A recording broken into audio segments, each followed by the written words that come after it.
Welcome to Grammar with Dr. Bashara. Over the next few lessons, we'll build your grammar foundations in 5 clear steps.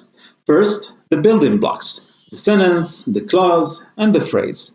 Then the parts of speech, the word families that everything is made of. We'll zoom into nouns and pronouns, then adjectives and adverbs, and finally quantifiers and prepositions. Today I'll give you the big picture of all 5. Just enough so that when each full lesson arrives, it already feels familiar. Ready? Step 1. Let's talk about the sentence, the clause, and the phrase. And I want you to think of these 3 as a set of Russian dolls, one nested inside the other. A phrase is the smallest, a group of words working together as a unit, but without its own subject and verb. For instance, the tall teacher, very quickly, in the morning. So all of these are useful but incomplete. A clause is bigger. It does have a subject and a verb. For instance, she teaches. Some clauses can stand alone. Others lean on other clauses for support. And finally, a sentence is the complete thought built from one clause or several clauses joined together, expressing a full idea that can stand on its own. So, the relationship is fairly simple. Phrases build clauses and clauses build sentences. Now I want you to hold on to that picture because everything else in this module lives in between. So every word in English belongs to a family, what we call the parts of speech, or word classes. There are traditionally 8 and each has a job. Nouns name people, places, things, and ideas. Pronouns stand in for nouns. Verbs carry actions or state. Adjectives describe nouns. Adverbs modify verbs, adjectives, and other adverbs. Prepositions show relationships of time, place, and direction. Conjunctions join words and ideas, and interjections express sudden feeling.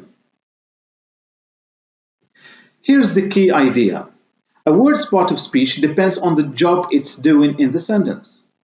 Book is a noun in read a book, but a verb in book a flight functions first always. In this module, we'll focus on the families you'll use the most. If nouns and verbs are the structure, adjectives and adverbs are the color.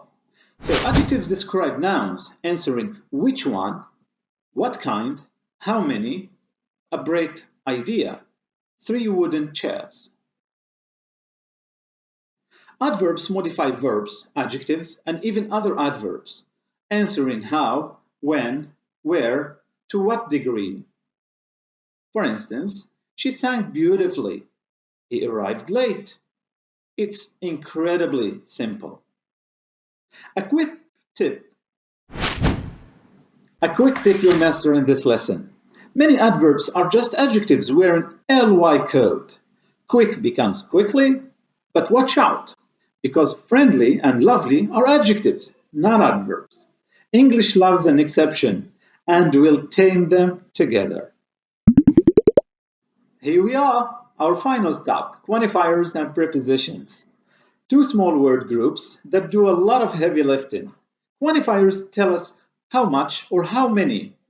Some, many, much, a few, several, a lot of. The trick is matching them to countable and uncountable nouns. Many books, but much water. Get this right and you'll sound instantly more natural. Prepositions, on the other hand, show relationships of place, time, direction, like prepositions like in, on, at, under, before, between. So the keys are on the table. We'll meet at noon. So these are small words, but big responsibility. And often the trickiest for learners, which is exactly why they get their own lesson.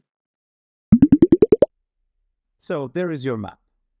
In this module, you'll master the building blocks, phrase, clause, sentence, you'll meet the parts of speech and you go deep on nouns and pronouns, adjectives and adverbs, and quantifiers and prepositions. Every one of these is a tool, and the grammar is simply knowing which tool to pick. That's not a set of rules to fear. That's power. The power to say exactly what you mean. So here's your first step. Start with the very next lesson, the sentence, the clause, and the phrase. I'll be right there with you. Let's begin building. Peace out.